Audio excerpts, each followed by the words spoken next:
இது என்னென்னா இனிப்பு தோசை.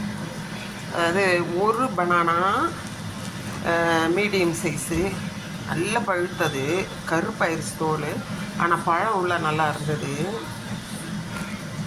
அதோட 2 ஏலக்காய், சுகர், 2 ஸ்பூன் மைதா தான் போட்டு, பழைய மாவு ஒரு கரண்டி, இட்லி மாவு இதில் ஒரு கரண்டி எவ்வளோ போட்டு மிக்சியில் ஒரு ஓட்டி எடுத்து, இது வந்து டேட்ஸ் ஒன்றை வந்து கட் பண்ணி மேலே வச்சுருக்கேன். உப்பு போடணுன்னு தேவையில்லை, ஏன்னா அதுலேயே உப்பு இருக்குது இல்லையா இட்லி மாவில். அதனால் சுகர் கொஞ்சம் உரப்பாகவே போட்டுக்கலாம், ரொம்ப டேஸ்டியாக இருக்கும். செய்து பாருங்கள். பழம் தோசை, ஸ்வீட் தோசைன்னு சொல்லலாம், பழ தோசைன்னு சொல்லலாம்.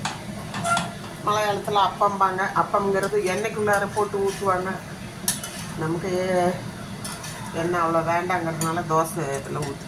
இது மாதிரி அடிக்கடி ஊற்றுவேன். பேன் கேக் கேட்ட குட்டியாக இன்றைக்கி பெருசாக ஊற்றிட்டு ஒரு கார தோசை ஒரு நல்லாயிருக்கும் சாப்பிட்டா நைட்டில். இங்கே மழை கொட்டி தீர்த்துருக்குறது பெங்களூரில். ஒரு 1/2 ஹவர்னாலும் சோன்னு பெஞ்சிச்சு சூறாவளி காற்றோட. அதனால் பூ அங்கே கூட போக முடியல வெளியே. அதனால் முருகருக்கு அப்புறம் கும்பிட்டுக்கலாம். ஏற்கனவே நிறைய பேர் வந்து சோகமாக இருக்கிறேன், அதனால் சரி அப்புறம் பார்த்துக்கலான்ட்டு. இது நைட்டுக்கு டின்னருக்கு அந்த வீணாக போக்க வேண்டாம் பழம். எண்ணெயில் அப்பம் செஞ்சு காமிச்சாச்சு. அதனால் இனிப்பு தோசை, 2 ஏலக்காய், 4 ஸ்பூன் சுகரு, ஒரு கரண்டி இட்லி மாவு, ஒரு பனானா, அப்புறம் மைதா 2 ஸ்பூன். இவ்வளவே. இட்லி மாவில் உப்பு இருக்கிறதுனால எல்லாம் கரெக்டாக போயிடும்.